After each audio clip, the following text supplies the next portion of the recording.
Hello,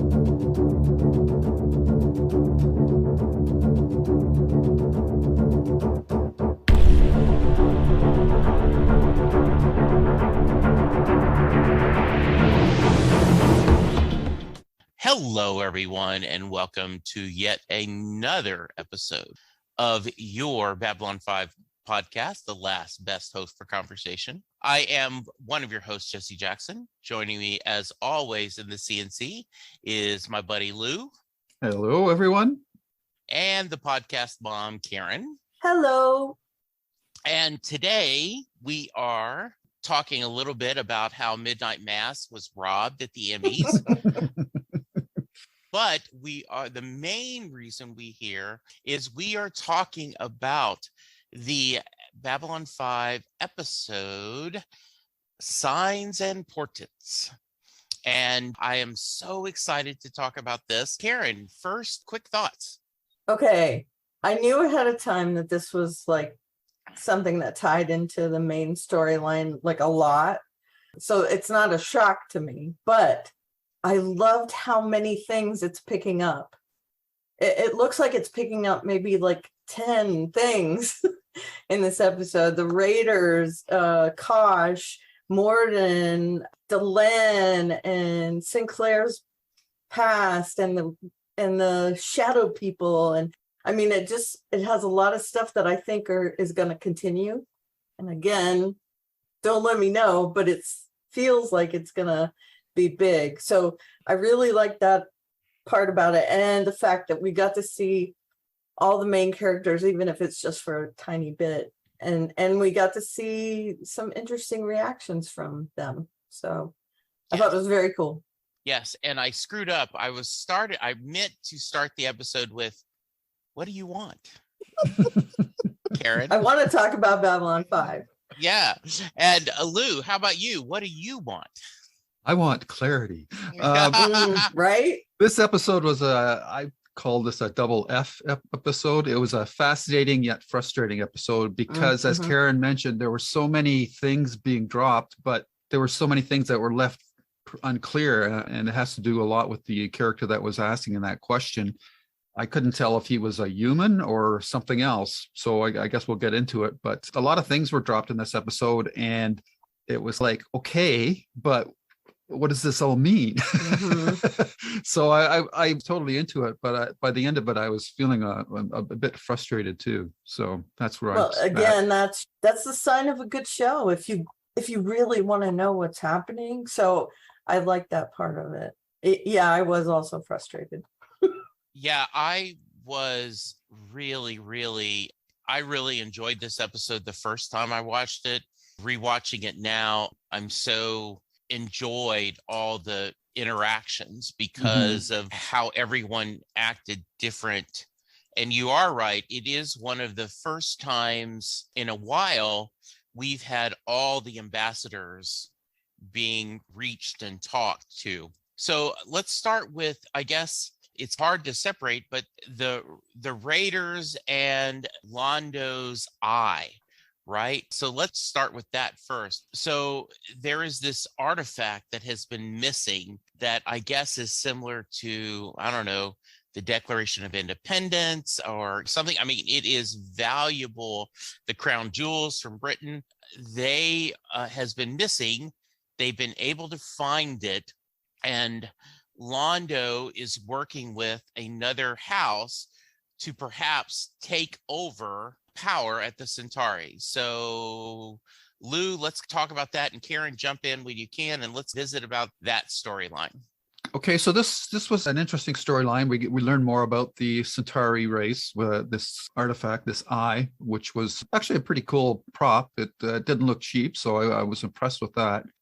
This looks like obviously something that will really make Londo's career or position or whatever. So I enjoyed it from that aspect. And then, of course, he gets to meet with these other Centauris, and they're looking at restoring, I guess, pride and prestige to the Centauri race, because this is an embarrassment that this artifact was lost in the first place. So, and you can see it was sort of a country losing their national treasure or something to a similar effect, right? Like if somebody stole the Constitution or the Charter of Rights in Canada, it would be a national embarrassment. don't know if I don't know if there's any religious significance to this artifact, but that's probably the only aspect I was a little unclear about. Like, what exactly makes this thing so valuable beyond the fact that it looks like it's made out of precious metals or something? But there must be historical context to it that we never really got explained. So that's one of those little frustrating things of this episode.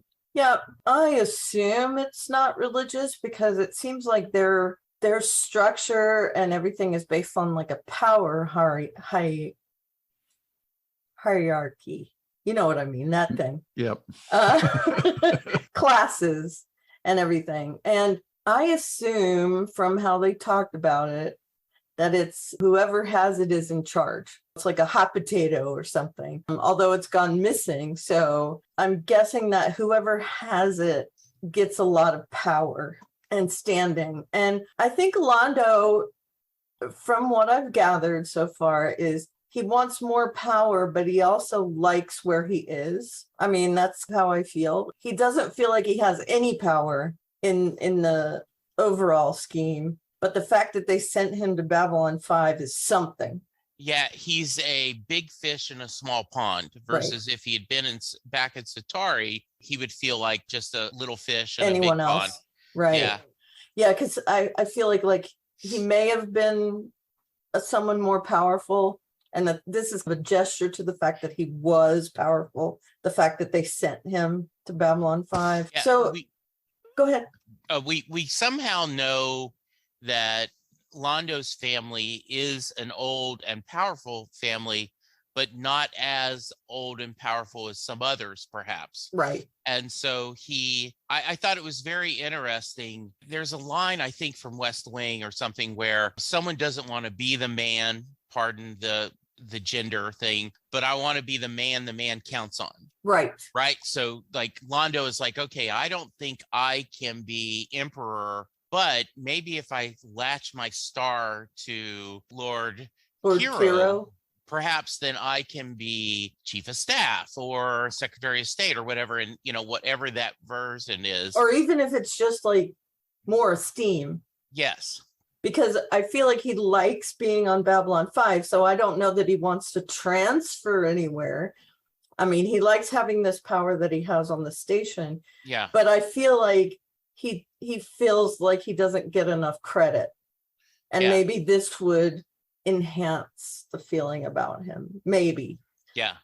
I mean, again, that's just my perception. So I want to know your feelings, both of you, about Lord Kiro, because I thought he came out as a weasel. But I was impressed that how much Londo respected Lady Lydia, right? Lydia.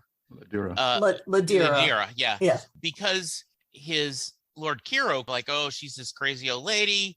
She, when I was 1 year old, said I would die by shadows. Ha, ha, ha. What does that mean? Mm-hmm. She doesn't know anything what she's talking about. Londo seems to be very respectful to her. My lady, worrying about her resting and everything. So give me your thoughts on our two visiting Centauri. I feel like Lady Ladira, they all have this ability to see how they'll die.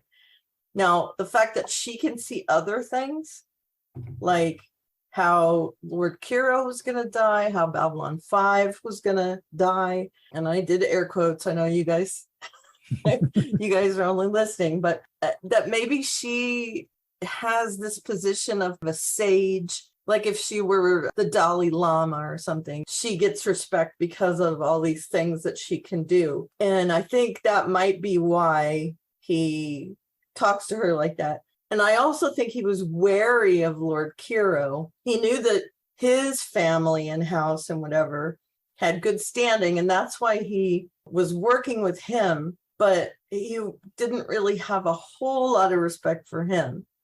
Like, he was telling him, you got to take this back. You can't keep it for yourself. So he knew that there was some mistrust there of Lord Kiro, and well-deserved. So, and also Garrett Graham was good in that role. Lord Kiro. He's been in a bunch of the Star Trek franchise shows and everything. And I thought he did a good job as a weaselly, nasty guy. I enjoyed both actors. I thought the actor that played Kiro did a better job than the actor who played Lady Ladira. But that's the mechanics of these psychic characters, especially the ones that have like visions, because you're going, okay, is this like overblown, or is like, how good is she? Like, how accurate is she? Because Lord Kiro said that you have to take her with a grain of salt because she doesn't always get everything right. So Yeah. there's that element of uncertainty. So I was a little surprised at the turn that Kiro's character took, but it was foreshadowed in the scene in Londo's quarters when they're talking about the politics of the homeworld and whatnot. So, and that there was unrest as well. It seems like every civilization is having unrest during this series. So, which it makes them more drama, except for the Kosh. Yeah, we know nothing about the Vorlons. The Vorlons, yeah. They're very mysterious. Yeah, so it was cool, and they used her to set up the series arc, because we know that the 4 other Babylon stations didn't make it. So whatever fate fell those, was that the same one that's going to befall this one? So yeah, there's some interesting stuff there. I thought the actors did a good job, and for the first time I could see, because they had some aides, that their hair was not as high as Londo's and Kiro's, so that was interesting to see. And yeah, I thought it was a little Game of Thrones-ish, actually. So I thought it was pretty well done. Mm-hmm. Yeah, I think that's a good point. I wanted to bring that up, is that you saw the kind of aides, they had very short, like almost no crest whatsoever. And so we find out that the emperor has not been appearing anywhere, that the prime minister has been doing most of the work. And of course, we don't know how this set up. Is it like, like modern day United Great Britain, where the prime minister has all the power and the queen is more the head of state? And so I thought that was interesting. What did you think of the vision of showing Babylon 5 escaping, blowing up, in this one little shuttle flying off? I didn't notice the shuttle. Yeah, there was one shuttle. Yeah. Oh, okay. Yeah. Now we saw that the shadow people killing Lord Kiro came true. Yeah. So her premonition are on point. Yeah. Now again, we just watched Devs. So yes. Is it determinism or is it free will? Yeah. Is it gonna happen? Has it already been destined to happen, or can they change it? She says it's not set in stone. Yeah. Always changing, the future is. Yes. Right. Thank you. Right.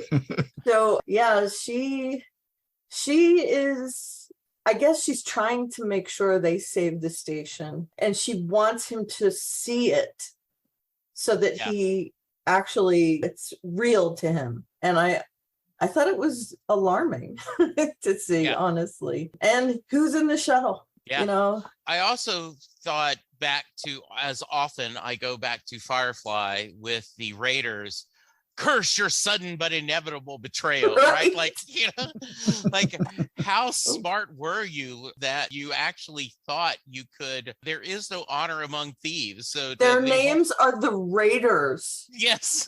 Yeah. Why would you trust them to help you? Especially with those 80s haircuts. Yeah. Right? Right.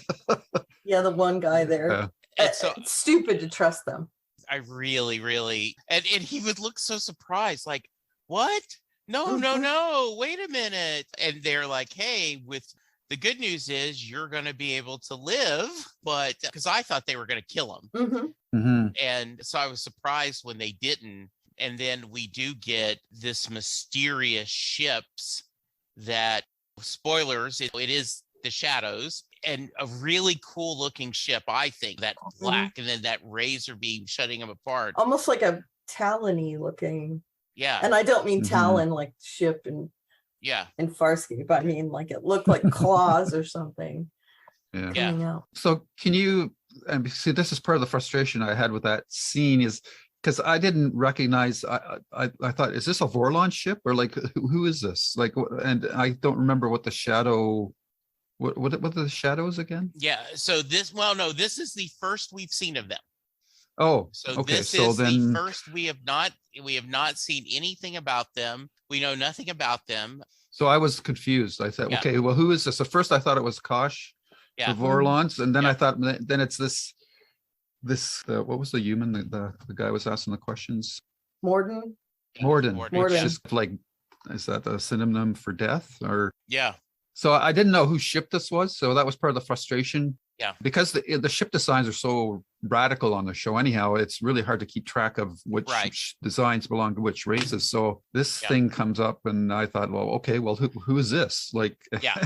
So I was really confused by that. And the other thing is, if Sinclair hadn't intercepted the Centurions when they were going to the Raiders or to the shuttle, Londo and Ladura would have been killed as well. Mhm. So Yes. that was rather convenient, I thought. Yeah, that's true.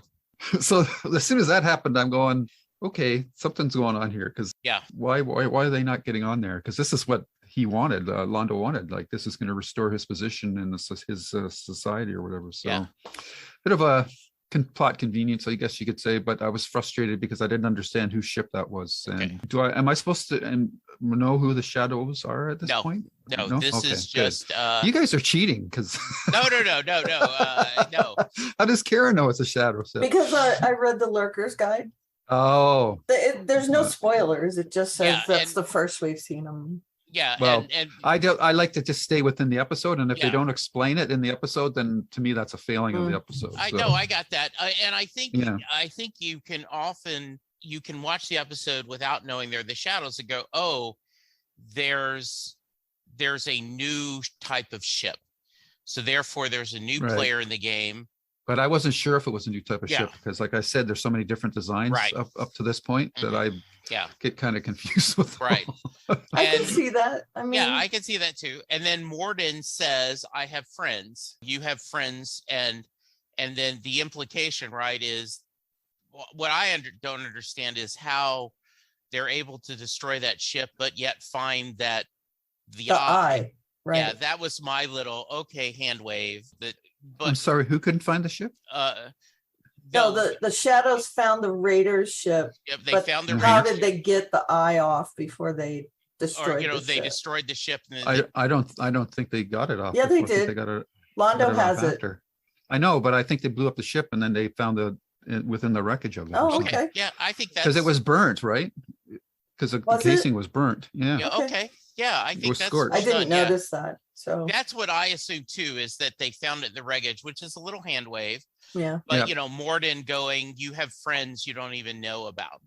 And Mhm. so that's where you could connect whoever this new race is. Morden is either a member of that race, a representative of that race. He is somehow connected to them.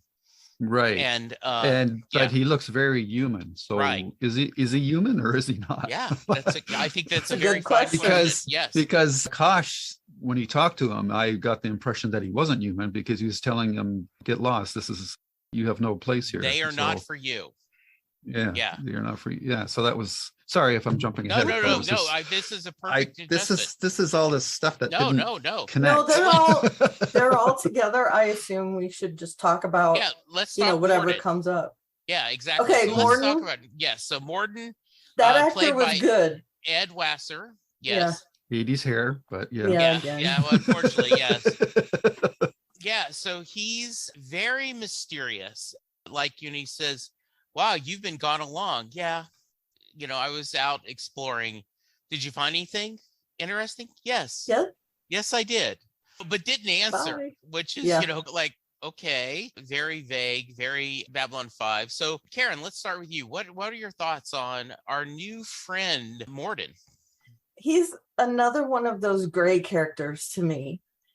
We have no idea what his motivations are. He didn't ask for anything in return for doing this. He asked all of the ambassadors the same question. So is he just looking for opportunities on the ship? And we also know that the Vorlons don't want him there.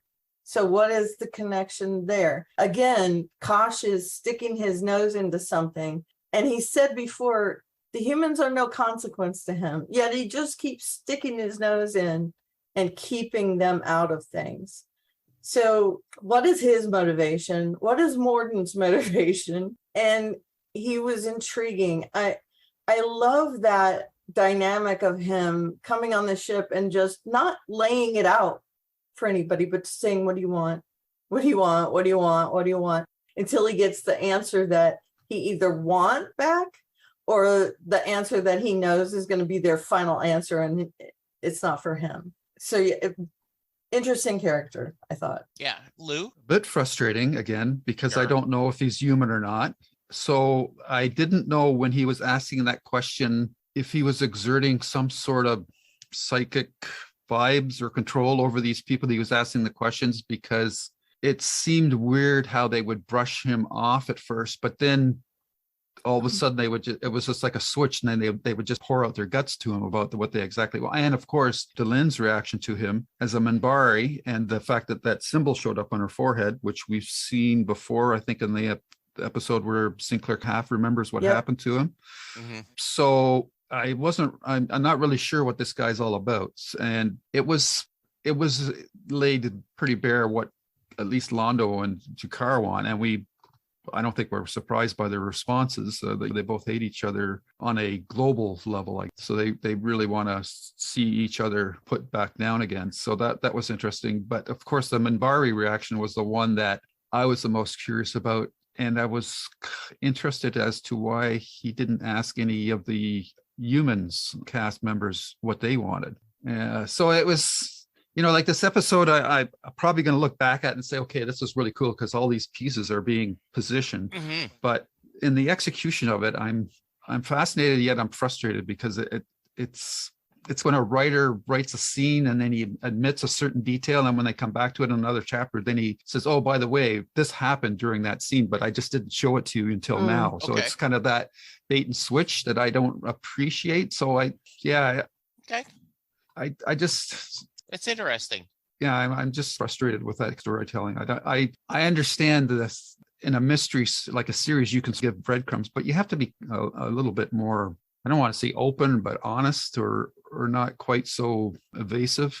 It's just something that rubs me wrong. And maybe because the series hasn't done it up to this point really this way, that it caught me off guard. So, and I don't want to sound like I'm down on the episode, because I actually enjoyed it quite a bit. Yeah. But I was just frustrated with certain aspects of it. Yeah, and I know one of the things that I didn't care for Moon Knight for a lot of these same reasons. I felt like they just kept getting us more and more questions, and the answers were never. I just didn't think it worked for me. Mm-hmm. So same. I didn't like Moon Knight either. Yeah, and so I get that. I think it's interesting, and I think it's a great question. Why didn't Morden talk to a human? Now, Commander Sinclair is the commander of the ship, of the station, and he is Earth's representative. So he carries a dual role. Mm-hmm. So I don't know why he wouldn't have gone to him, or Garibaldi, or Susan. Of course, what Susan would want is, I want daylight, just sometime. And coffee. Yeah. I did. By the way, on a side note, when I was watching the episode, Chris was over here, and I said, hey, don't watch the whole episode, but just watch this little part where she wakes up and she just doesn't. It's 4:30 in the morning. She's in a bad mood. And then when she talks to the commander, I've always had trouble waking up when it's dark outside. Mm-hmm. But in space, it's always dark. Yes. Yep. Yeah. I know. Like, yes, that's my point, Yeah. So I thought that was a really nice little character moment that added some levity to it. Mm-hmm. Yeah. Right. Can I ask a question? Sure. Now we hear on my second watch through, I noticed this. Yeah. We hear at the end that Kosh's suit was damaged, and we didn't see anything. And I am assuming it's Morden and him that got into a tussle. Is that? I would think that is what I believed when I watched it the first time. Okay. And I don't think it now. We got a iTunes review that said I shouldn't spoil things. So which was a very, by the way, a wonderful Yeah. iTunes review. Karen's going to read it when we get the feedback. Yep. But so, yes. So I don't think I'm being. See, I didn't even notice the suit Yeah. was damaged. Yeah. So. Well, they did. They said that. They said Oh. that Kosh was just a throwaway line. Mhm. It was. And- Sinclair says Okay. it to Garibaldi? No, Garibaldi says it To to, Sinclair. yeah, when they're giving an update on, Yeah. hey, Jeff. Right this at is- the end. Mhm. It's just a little. just a little Oh, okay. throwaway Little beat. line. I should have watched it again because there was Yeah. so much going on. I only obviously caught it in didn't the pick up second on time everything. through. Yeah. It was so small. Yeah. So the first time when Kosh walked by, Morden hid in the quote unquote shadows, pardon the pun, like, Mm. oh, I'm not ready to see him yet. Mm. So I love how Morden is very polite and very respectful and just, what do you want? What do you want? I think there is a business method of trying to get to root causes where you keep, it's like a fishbone or something. Well, then what if? Well, then what if? You keep going down. So I thought that, and both Londo and Jakar are, it's a funny thing originally, very, what do I want for dinner? What I want for supper? Which I think hearing Jakar use the word supper is funny in itself. And he keeps asking and asking, and they give the answer. And Jakar's answer is close to what Lando's is at Londo, but then it's like, and then, well, nothing. I don't want anything else. While finally, Londo gives this long, beautiful speech about, I want my people to reach for to the stars. I want it the way it is. I want it all back the way it was. And Morden looks, okay, good. I like that answer. Delenn got very unhappy, and her little, whatever that triangle thing is, started showing up. Mm-hmm. And so Mm-hmm. that could tell she did not like this. And then when Kosh finally did reach him, they are not for you. So any other thoughts about their interactions that we haven't covered yet? Luke, Karen? Well, obviously, and I think I mentioned the last episode, I'm curious why the Minbari haven't been featured so much in the first half of the season. I assume that maybe from this episode going forward, also based on what Garibaldi told Sinclair about the fact that he was like 20th on the list, and it was only the Minbari that really got him the position. So, and then I thought, well, why isn't Sinclair talking to Delenn? Like I guess this isn't another episode. I don't know, but so that was all interesting. But yeah, I'm just circling back. I just don't know who this guy is, and I don't even know if he's human. So I'm just sitting back to see how that plays out. But right now, I'm just a little, again, frustrated. No, and I think in a lot of ways that's a good place to be. As someone who's seen this, I think as you guys used to tell me on the Escapecast, you're asking the right questions. So let's do that. Yeah. Okay. Karen, any other thoughts about our interactions? I am interested in seeing background motivation. We have a few characters on Babylon 5 that we're not sure if they're good guys or bad guys. Kosh, and then we got Morden. I would say even the ambassadors, are they there for power, money? Do they have more nefarious motivations? And I really do like the bad guy having shades of gray thing. And so Morden and Kosh really intrigue me as far as that goes. Even the Minbari, to me, why did they want Sinclair there so bad? Is there some sort of, I just keep saying motivation, but what motivation do they have for that? So I want to know who's the bad guy, who's the good guy. And I feel like that's very murky right now. Yeah, I think that's a fair assessment. Here's some of my frustration with the episode. I was really glad that Jeff and Michael had this point. I need a friend and I need someone a confidant. And he says, you got both. Mm-hmm. And so Garibaldi is like, well, this is a cold trail. I won't be able to get you anything quickly. Like, no, you shouldn't be able to get anything at all. Right. I mean, this happened so long ago. What do you, it isn't like you could skulk around the station and find out items. So he does come back and say that because of the Battle of the Line, and this mysterious 24 hours he was missing, the shine was off Commander Sinclair. They had talked about in a previous episode, he was online to be an admiral. He was one of the very shining, one of those rising. And then after they had that off, and then Jeffrey says, I was surprised that I got this post. And then we find out that the Minbari specifically wanted him. So we have 2 or 3 pieces of evidence that something happened in the Battle of the Line, where he was pulled to the Minbari in front of the Great Council. And then later they wanted him in charge of the station. So what is that? Is because they think they can use him later? Like, have they put a Manchurian candidate where they've done some mind things where later they'll be able to trigger him? Is there something they've learned about why they want this? Is it because they feel like they can control him? We don't know what the reason is, but I do think it's interesting and I think that's why he doesn't go to Delenn, is because he's worried, what does she have up her sleeve? What is there going on that could, and so he doesn't trust her, even though she says, I'm your friend. Yep. Right. Well, I mean, who says I'm your friend and means it 100%? Right.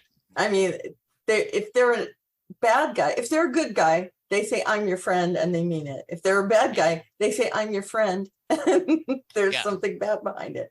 So it's not like that's a cut and dry statement. And he has reason not to trust them. Yeah. Because he kind of remembers this Great Council thing. And now hearing from Garibaldi, hey, the Minbari wouldn't sign on unless you were the commander. So now he's got to be thinking, what is going on with them? Why are they interested in me so much? Mm-hmm. And I'm guessing he's looking back on all his interactions with Delenn and thinking, well, what was she trying to get out of me? Did she have all these other motivations?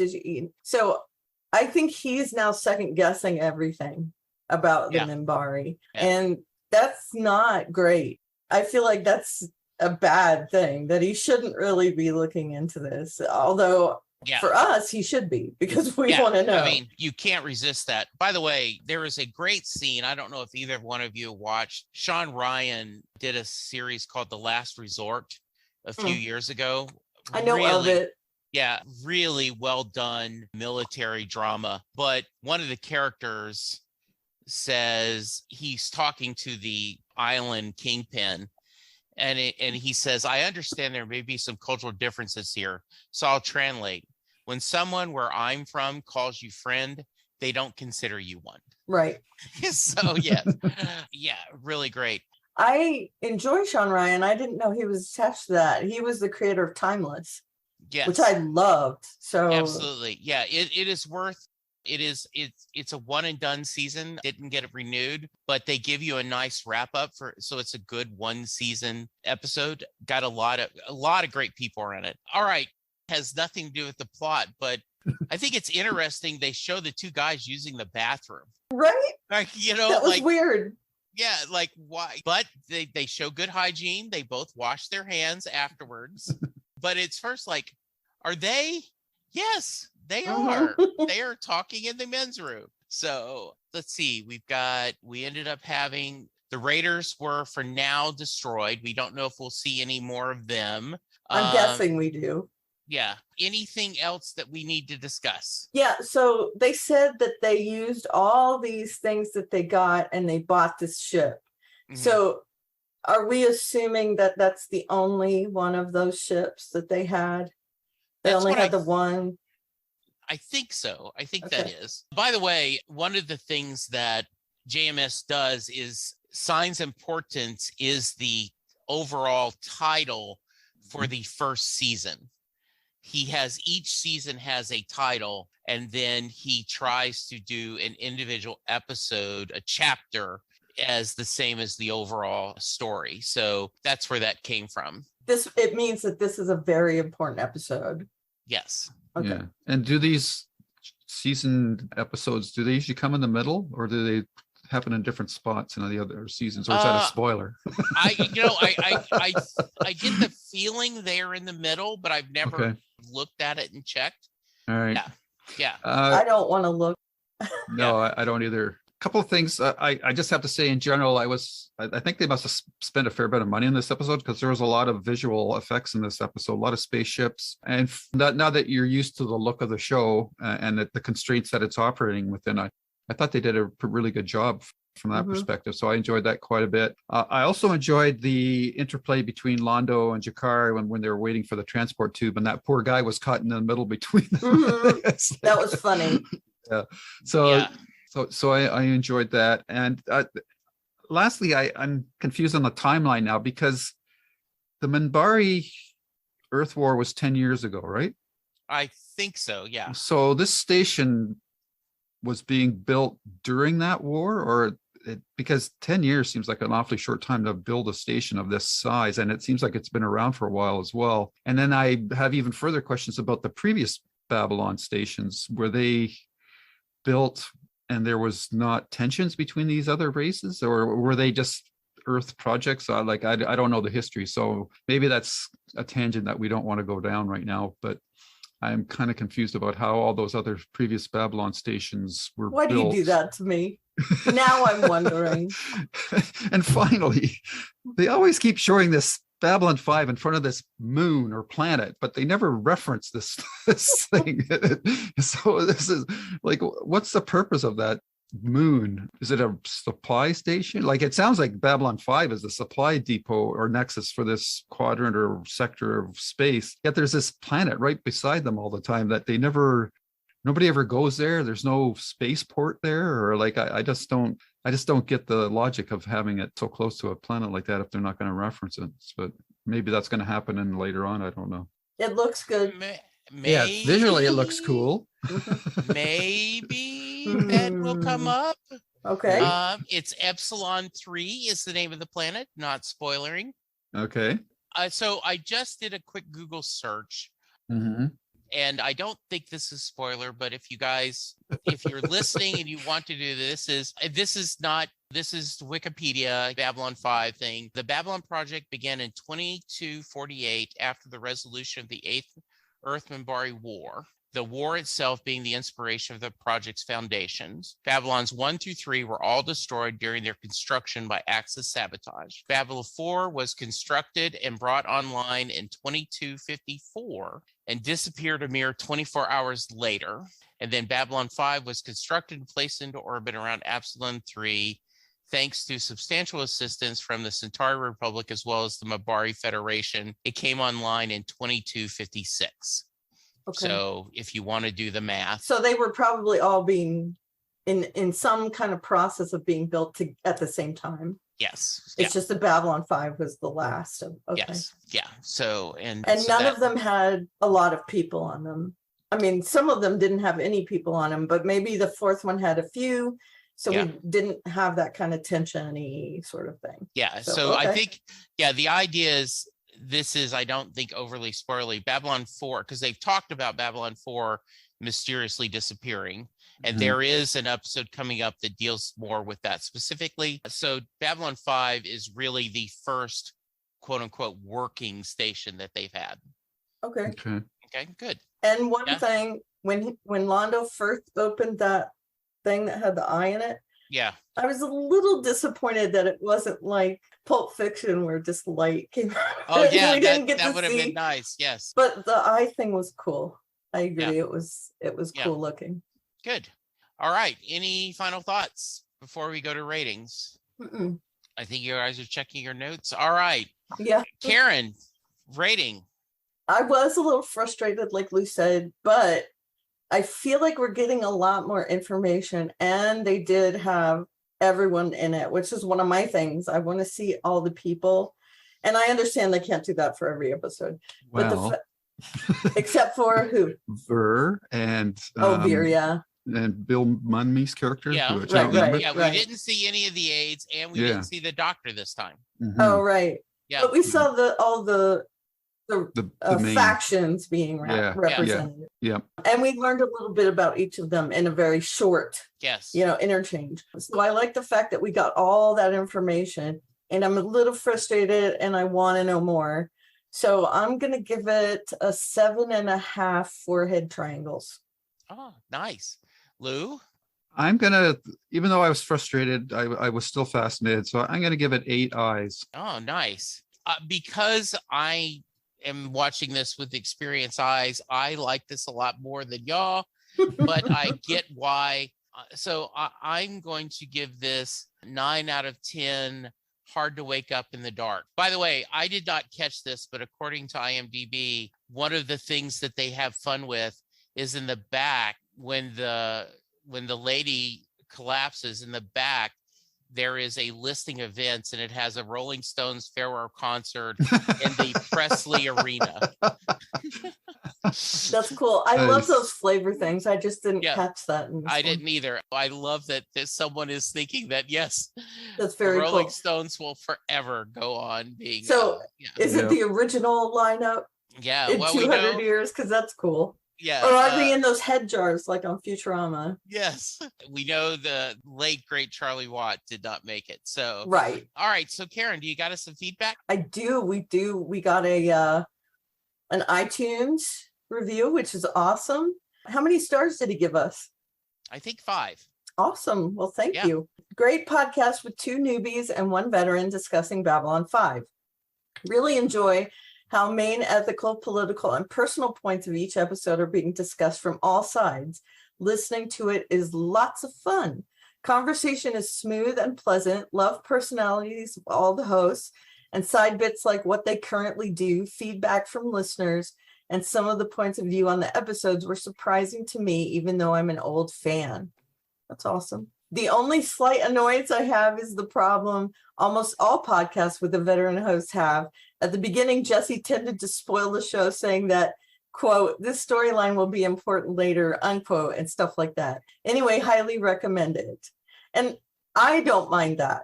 Just so you guys know that are listening out there, I dig that he says this will be important later because it gets me a little more attuned to watching the next episode. So, but I can see that point. Yes, I do too. And I think that's and very diplomatically said. So I really appreciate that. I love that feedback. Very nice of you to share. So thank you. And we did not hear anything from Andrew, but we did from Holly Mack, right? Did you get that? I didn't see it. Oh, okay. Well, then I did. So here. Hi, all. An interesting episode. All the bickering between Londo and Jakar had me chuckling. Leave it to those two. I like that Garibaldi and Sinclair are talking about Sinclair's missing bit of time. The guy who asked Londo what he wanted after getting the eye makes me wonder who it actually is. Is it a physical representation of the eye or something else entirely? The reveal that the Minbari were behind Sinclair being hired on Babylon 5 is slightly surprising, but there's a reason behind it that we'll get answers to soon enough. I'll wrap it up here. Holly from Wisconsin. Thank you, Holly. And by the way, Holly was just on Set Leslie Bruce talking about John Bon Jovi because of Miss Marvel. Oh, cool. Yeah. So thank you, Holly. I can't remember. Is Holly a newbie or has she seen them all? Holly, tell us in the next email because I can't remember. Yeah, if you want to send us an email, it's at jklb5podcast@gmail.com. I would love more people to go to iTunes to rate and review us. Right now, we do not have enough ratings to show up. So if everyone would go and give us some love, I would appreciate it. Lou, do we have any feedback from our YouTube page? For by any means necessary, got a couple of comments. Basically, this is one of the favorites for Mike Finney, but he's also looking forward to our review of Signs and Portents. And I hope you're still going to be happy about it, Mike, after my frustration quotient with it. And Simon Gills just said that this show was showing everybody that we're like Star Trek TNG, but where everybody is treated fairly. But as with the ending of Believers, this felt like Babylon 5 winking at the viewers and saying, see, we're not like that other show. Oh, I like that. I like that a lot. Yeah. And that's it. Very nice. All right. So, Lou, if someone wants to reach you, How can they? They can reach me at Lou's Reviews on YouTube, where you'll find all the podcasts that we're doing, plus JKL Media, where we just did our mass dump of Midnight Mass. And there's also the Stephen King podcast, my writers podcast, where I interview writers. And you can find me on Twitter at Lou W. Sitzmo or at the Stephen King podcast. Perfect. And Karen? I am on the Twitter machine as at Aleveria, Aleveria. And again, there's a link in my bio to my blog, which I need to update, so I apologize for that. But you can find some stuff there. And I also review books on there. They're romance, which I am not ashamed of reading. But I will be reading more genres coming up, and there's a tease for you. Oh, nice. Good. Yeah, Lou. Good. What? You know what I'm going to be reading. Sorry. Yes. Coming Yes. Sorry. I was reading notes here. Oh, okay. Yeah. Sorry. Yeah. So I am at Jesse Jackson DFW on Twitter. You can hear me talking music on Set Lusting Bruce. You can hear me talking Doctor Who with Desktop Everywhere with Charles Skaggs, who is scheduled to join us in a few weeks. Yay. Yeah, he is going to. There is a certain episode that he wanted to talk about. Is it a timey-wimey episode? I'm assuming. It is a very timey-wimey episode. Okay. Yes. Spoiler. So Sorry, I got spoiled by asking that question, but I kind of figured You that don't was know going to which happen. one, though, No, right? but I didn't know there Yeah, was. We don't exactly. know until this point that there's time travel involved either. So. Right. So yes, it is. That is exactly well played. Blame Lou. me, That blame is- me, listeners. I asked the question. No, but I love that because you knew, like, okay, Well, I know if it's Charles. Charles, it's got to be right. Yes. Yeah. And coming up, I will be back talking Game of Thrones Wow. with the crowd. We're going to bring back to talk about with the new HBO series. Mm. So, Yeah, with the new, what is it, a prequel kind of Yeah. series? Mhm. So I'm looking forward to that. All right, listeners, thank you so much for the support. We appreciate it. I hope you're enjoying the rewatch with us, or if you're a newbie enjoying the journey with us, please keep us on feedback coming and iTunes. Go get vaccinated, go get boosted, and let's be kind to each other because that's how we're going to get through this. Thank you, team. We'll talk to you soon. Goodbye. Right. Just want to add one couple of things. Sorry. Yes. Because I did pick up on it when Karen gave me a setup and I totally blew it. But she's going to be coming on with me to do an episode of the Stephen King podcast. And we're going to talk about novelette collection, Let It Bleed. So I'm really looking forward to that. Karen was on once before a long time ago. So we'll have a lot of fun with that as well. So Ooh, thank you. That'll be fun. Yes. And and you're welcome to come on too, Jesse, but I figured you're so slammed with other stuff that I didn't want to have another commitment for you. So. Yeah, no, we'll have to figure out a time. Yeah. As I explained to you, I say I finally, what I mean is after all these years, I read Under the Dome. Yes. And ended up really enjoying the novel. Yeah. Very long, very sprawling, a lot of characters, but a really fun and disturbing novel. Anytime I hear those words, Under the Dome, I cringe. Yes. Because I had to sit through that last season and review it. It was very scary. Not for me though, right? That was for somebody else. Yeah, that was Doug, me and Doug. Just for, curious, Jesse, have you Golden Spiral? Right. Jesse, did you ever read 11/22/63? Yes. Oh, okay. And absolutely adored it. Yeah. So good. Yeah, so good. And then we had not had, is it Hulu has it? Yeah, I Hulu. think so we had not had Hulu forever. And then when we finally got it, I forgot what some series made me get Hulu. Oh, it was for Handmaid's Tale. And so we ended up watching the mini series, and I was really happy. It was good. With the mini series did really well on the novel. Yeah, I thought that was really well done time travel and an interesting take on the Kennedy assassination. Yeah. Yeah, the standout like for me. You want to go back and kill Hitler or save JFK or whatever. Yeah. The standout for me in that series was I don't remember her name now, but she played the girlfriend that he he met back in time. I thought Yeah. she was luminous. She was really good. I really liked her. I'm sorry I can't remember your name, but you were fantastic. Anyhow, thanks. Sorry for that little divergence. No, everyone. no. So, Yeah. as always, Bye. bye. Yes. Take care. Bye. Bye. And scene.